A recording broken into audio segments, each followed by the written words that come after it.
Isa ito sa sikat na lugar sa Nueva Vizcaya. Lugar na madalas pinupuntahan ng mga turista sa iba't ibang panig ng Luzon. Pero ano nga bang meron dito na binabalik-balikan ng karamihan? May mga pagbabago nga ba? Sulit nga ba talaga?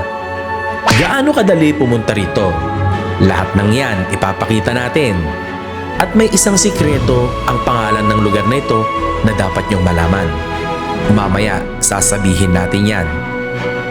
Sa episode na to, overnight tayo sa pinakasikat na camping site sa probinsya ng Nueva Vizcaya. Isang mahiwagang karanasan na dito nyo lang makikita. Tara, simulan na natin ang kwento.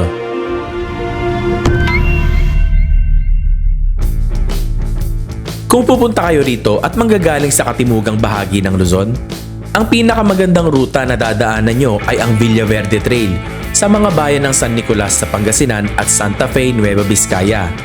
Napakasinik ng ruta na ito na hindi nyo ramdam ang pagod sa bawat biyahe. Pagbaba nyo ng Santa Fe, isang napakaluwag na kalsada ang inyong tatahakin. Sabayan mo pa ng naggagandahang tanawin ng matatayog na kabundukan. Ay, ang ganda! Iba nga lang yung ulo yun. Ang ganda ng bundok ko.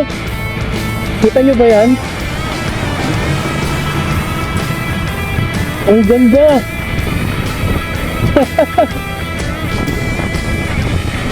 Ano siya, ang linis na tignan, no? Wala masyadong puno.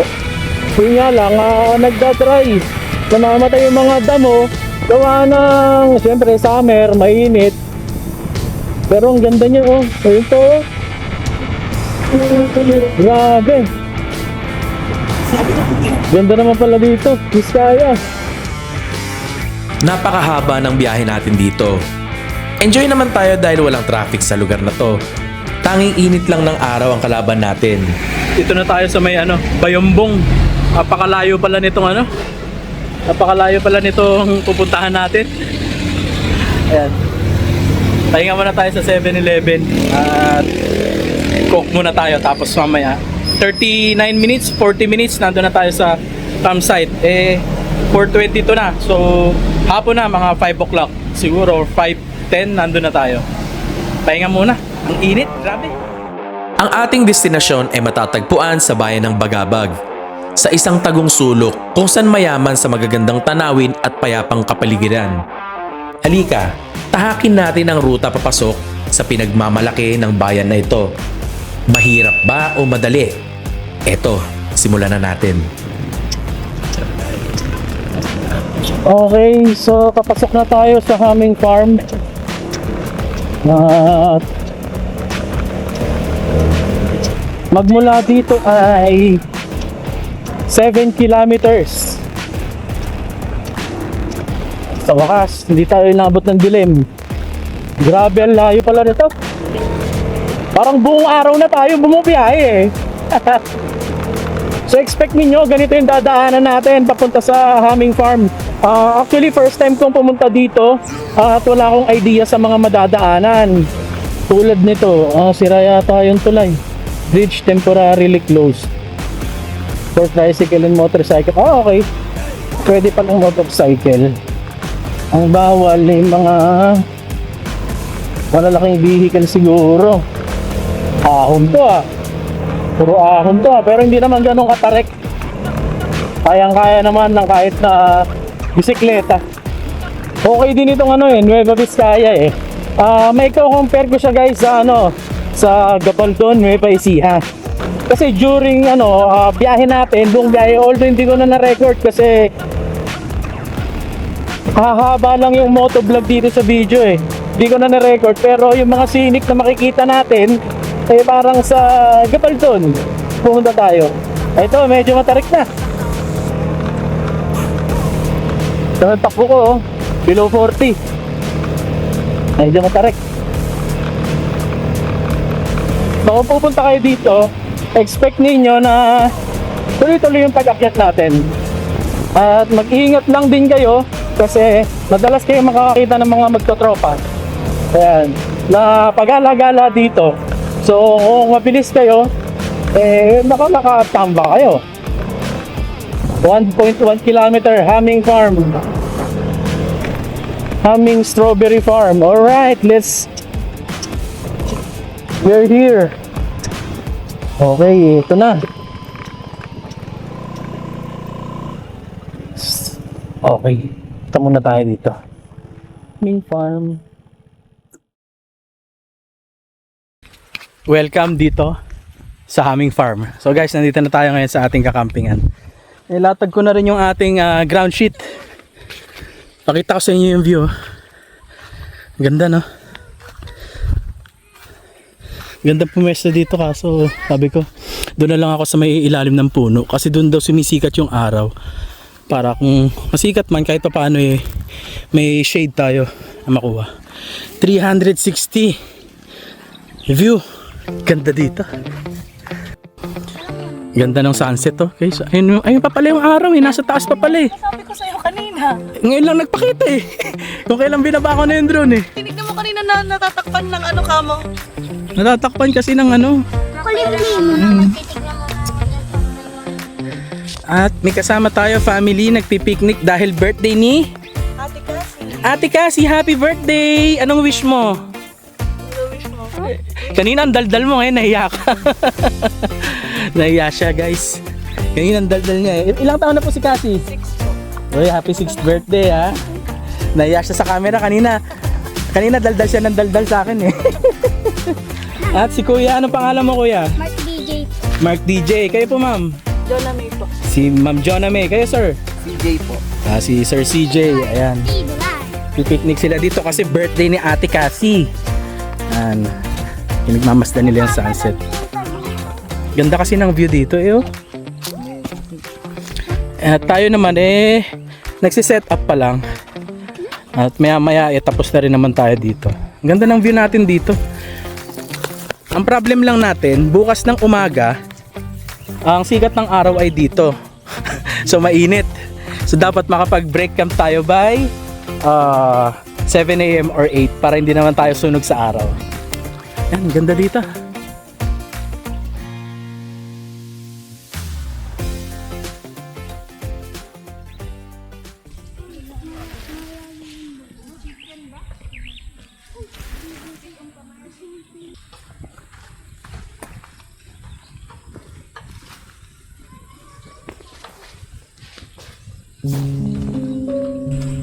So yun na nga, tapos na tayo mag-set up. Ang init ng panahon. May palubog na rin yung araw. Ang ganda na itong lugar na to. Paka-presko niya, tapos solong-solo natin itong itaas ng burol. So ang ganda. Simple lang naman yung setup natin, minimalist lang. Pakita ko sa inyo. Ayan. Simple lang naman. Meron tayo higaan. Yung ating power station dala natin kasi mga 3 days tayo dito sa labas, 4 days ganyan sa mga gamit natin. Ayan lang. Tapos dito tayo nagpark ng motor. Hindi na ako nag ng lamesa, nagtayo tsaka ng upuan kasi alam mo naman pag Kuya Jerks matik yan. Pag may available sa camp, hindi na natin kailangan pa na mag-set up ng mga ganon. Sayang naman tulad yan. May upuan na tayo. May lamesa doon. So, ano pang gagawin natin? Doon na lang tayo tatambay, di ba? So, ang pinunta natin talaga dito is camping talaga. So, mag-relax, ganun. Dahil alam nyo naman, yung mga nangyari sa atin nung nakaraan, medyo mabigat at mahirap. Kaya, eto ako ngayon. Nagre-relax lang dito at nagpapakalma lang ng isip.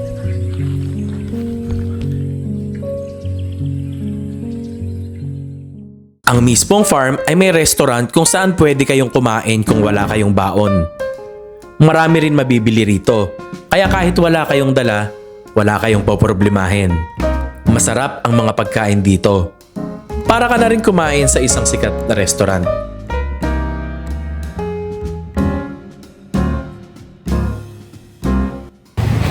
Ate, anong sekreto? Bakit masarap yung inasal nyo? Sikreto. Parang parang ang tawag dito, para siyang may pagkatusino ang dating. Hindi kagaya sa ibang inasal kasi walang tamis eh. Siguro yung nakasukalan yung marami. Ito na lang sir. Ay, sige po. Thank you. Na yung Ayan, guys. binigay yung Sikreto yun. Order kasi tayo nito tsaka yung dalawang pampaantok natin mamaya. Kasi baka may multo tayo makita, at least malakas yung loob natin. Grabe si sir. Ano oras kayo nagbubukas-bukas, te? Actually, 5:30 po open na sa kitchen. Pero ang open pa kasi lang Yung kainan, 7. 7. Okay. So dito ako mag-almusal, te, ha? Sure po. Tingnan tayo. Bonfire ka din mamaya sir. Ay, hindi po ako nagbo-bonfire eh. Maganda mag-bonfire. Libre po ba? 100 lang per bundle. 100 lang? Na lang 4 hours yung... Pwede. Ano, gusto nyo ba bonfire tayo? Oh, gusto daw nila eh. Parang experience. Sumagot eh. Para matry niyo po. Okay. Thumbs up lang ha pagka gusto nyo bonfire tayo.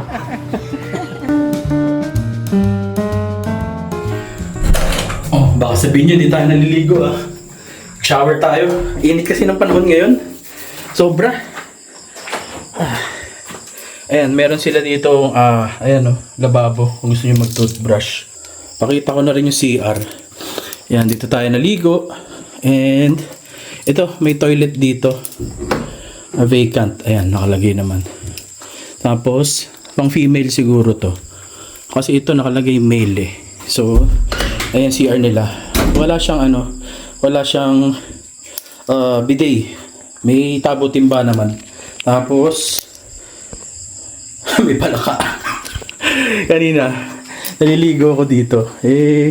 May palaka. Gulat ako. Takot ako sa palaka eh. Ayan. Dito yan sa baba kasi sa taas yung campsite. Tara, get na tayo. Sobra naman kasi talaga yung init kanina. Kaya sabi ko tagaktak yung pawis habang nasa biyahe tayo. Ang tagal ng biyahe.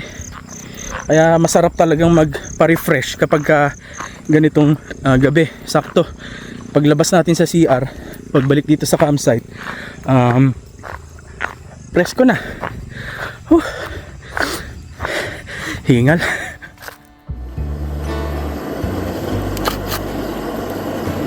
Kunin na natin yung ating pamparelax. At syempre, ano pa nga ba? Alam nyo na yan.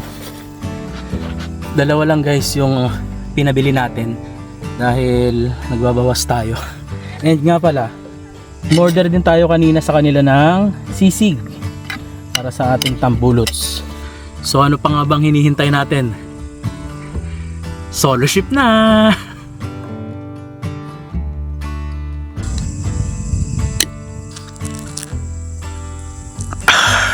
Napakasarap. Napakasarap talaga na ito. Meron tayong tampulots dito na sisig na in-order natin kanina doon sa baba. Tapos kumain. Hingga lang natin kalamansi. Presko dito. Hindi naman sobrang lakas ng hangin pero yung klima sapat na para ma-relax tayo. Tapos nagsindi lang din kanina ng bonfire sila kuya. Yung mga assistant dito, sindi lang din ng bonfire. Hindi ko alam kung kailan ko ma-upload tong video natin na to dito sa Nueva Vizcaya, pero ang plano ko kasi is iikutin natin kung ano lang yung kaya nating maigot dito. At least maka 3 camping tayo dito sa Nueva Vizcaya, or kung dalawa man, kahit dalawa man lang. Tapos yung last natin gusto kong ulitin yung sa Maliko. Ewan ko kung mauulit ko Pero kung makakatatlo tayo dito sa Nueva Vizcaya, edi ayos, meron tayong trilogy dito. At ang plano ko pa nga sana nakakayanin mag-ano tayo, North Luzon Camping Loop. Kaso baka abutin tayo ng 1 week na gawin yon. Ang gusto ko kasi province by province, makaisa tayo. Yun yung isa sa plano ko sana, province by province. Sisimulan ko ng Nueva Vizcaya, paakyat ng Isabela, and so on. Kaso kulang yung dala kong damit. Meron akong 3 damit, tapos meron pa akong isa na long sleeve na gagamitin pang biyahe-biyahe natin, and yung power station ko na Thunderbox is, pagkakaalam ko 90,000 mAh lang yon. Tignan natin kung kakayanin. Kaso duda ako kasi meron ako dating power bank na 70,000 mAh. Good for 2 days lang siya So yung 90,000 pa kaya, baka 3 days lang, di ba? Hindi talaga aabot, tingin ko. So stick tayo sa plan. Nueva Vizcaya muna. Tapos siguro in some other time makapag North Luzon camping loop tayo. Tignan natin. Mas maganda kasing gawin yan kung may kasama kahit isa, para in case na magkaroon ng aberya dun na sa mga pinakamalalayong lugar, at least meron tayong kaagapay, 'di ba? Mahirap naman tayo lang pagsubok 'yon, 'di ba? At least kahit paano may katulong tayo magtutulak ng motor natin. Di ba kayong mga nagmumotor ba? Ang ginagawa kasi nila, di ba, pagtulak yung ganito, yung habang nagmumotor ka yan yung paa ba, di ba, tulak-tulak na ganon. So merong gaganon sa atin para in case na magkaroon tayo ng problema, di ba, masiraan, at least merong magtutulak. O halimbawa nasa liblib na lugar tayo mawalan tayo ng gasolina, di ba? At least meron tayong tagatulak. At ganon din naman ako sa mga pwede nating makasama ko sakali. Sa ngayon, ganito muna yung gawin natin. Kumbaga, province by province, trilogy tayo. Tignan natin para at least makaipon tayo ng content, para hindi kagaya ng nangyari nung nakaraan, di ba? Nagkakaroon tayo ng emergency, hindi tayo nakakapag-camp or hindi tayo makakapag-edit. Naglalaktaw-laktaw yung week na wala tayong upload. Ayoko naman ng ganun. Kahit papano alam ko na yung ilan dito naghihintay ng mga upload natin, 'di ba? At ganun din naman ako, na kagustuhan ko rin na weekly tayo may mailabas, kaso minsan may emergency talaga, wala tayong magawa, 'di ba? So, ang gagawin natin ngayon, province by province, magkakaroon tayo ng trilogy, kagaya ng ginagawa nila Lakaw tayo, pero sila kasi nagmo-move sila, kumbaga ganun, nagmo-move sila bayan to bayan Bagay, ganun din naman yung gagawin natin. Nagmo-move din tayo bayan to bayan. So, ganun yung target kong gawin natin ngayon. So, ano ba yan? Tatapusin ko na ang gabi. Babay muna sa inyo. Tatapusin ko lang to. Dalawa lang naman tong aking kinuha pang solo ship. Kasi nga, mahirap na. Baka magkaroon na naman tayo ng gout. Magkaroon na naman tayo ng gout. So, unti-untiin lang natin. Cheers!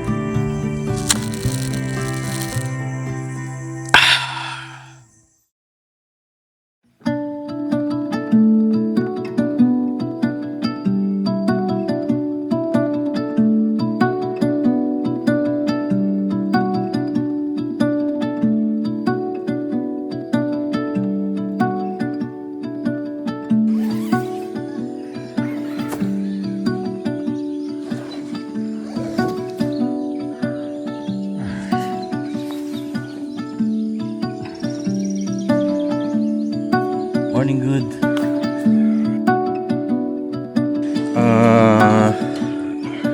Sumikat na yung araw. Ang oras ngayon ay 6:18 AM at ramdam ko na yung init. Although napakaaga pa, pero ramdam na yung init ngayon.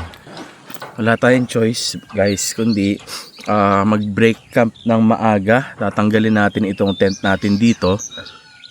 And mamaya tayo mag-ikot-ikot para at least okay na siya, 'di ba? Na ligpit na natin lahat-lahat, kasi kung patitirikin pa natin hanggang 8 AM, terrible na ang init nun. So para naman hindi tayo masunog sa araw, ayusin na natin. Tapos breakfast tayo sa baba.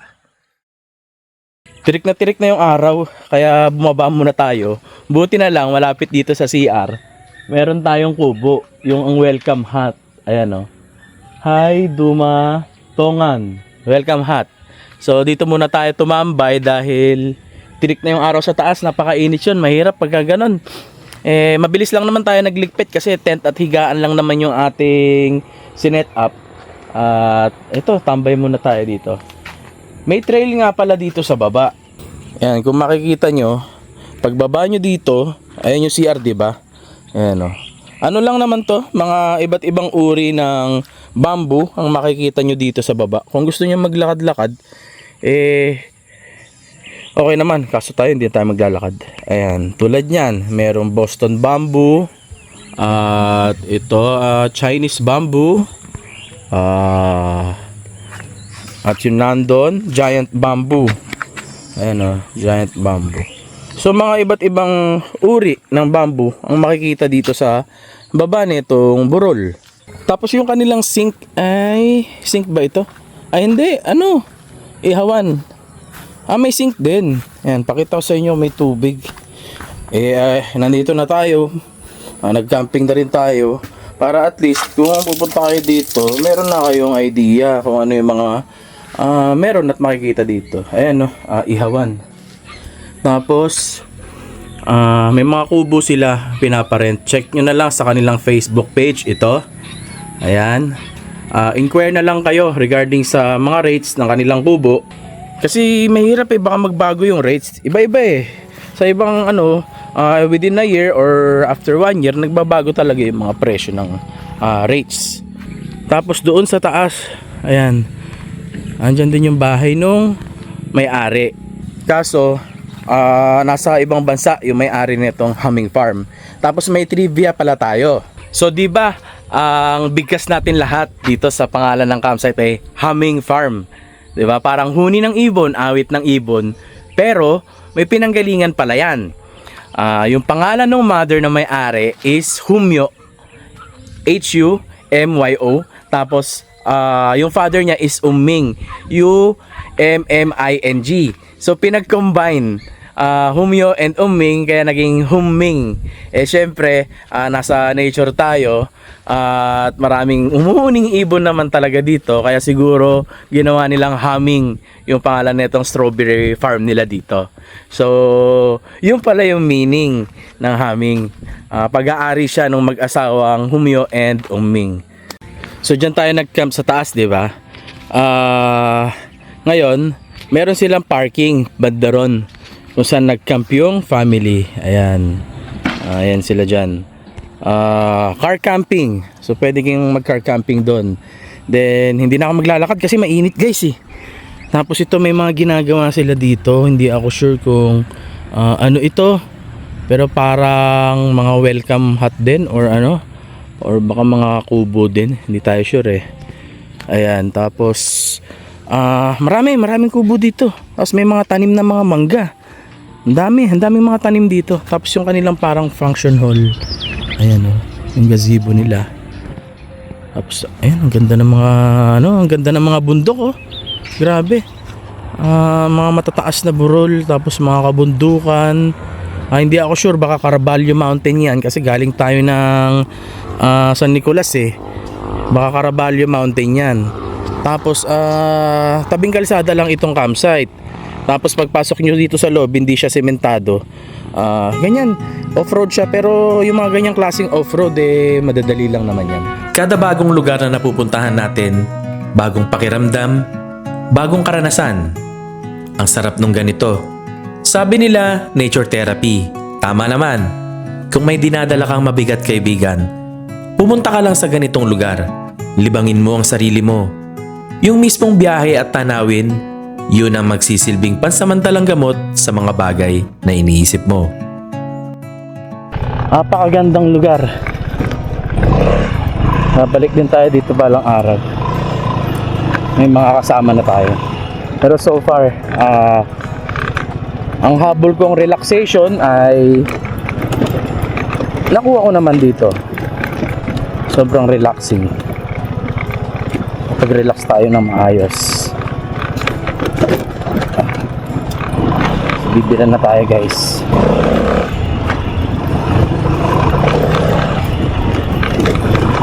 Paalam lang tayo. Thank you. Sige po. Alright. Bakbak. Abangan sa susunod. Mali yata ako ng pinuntahan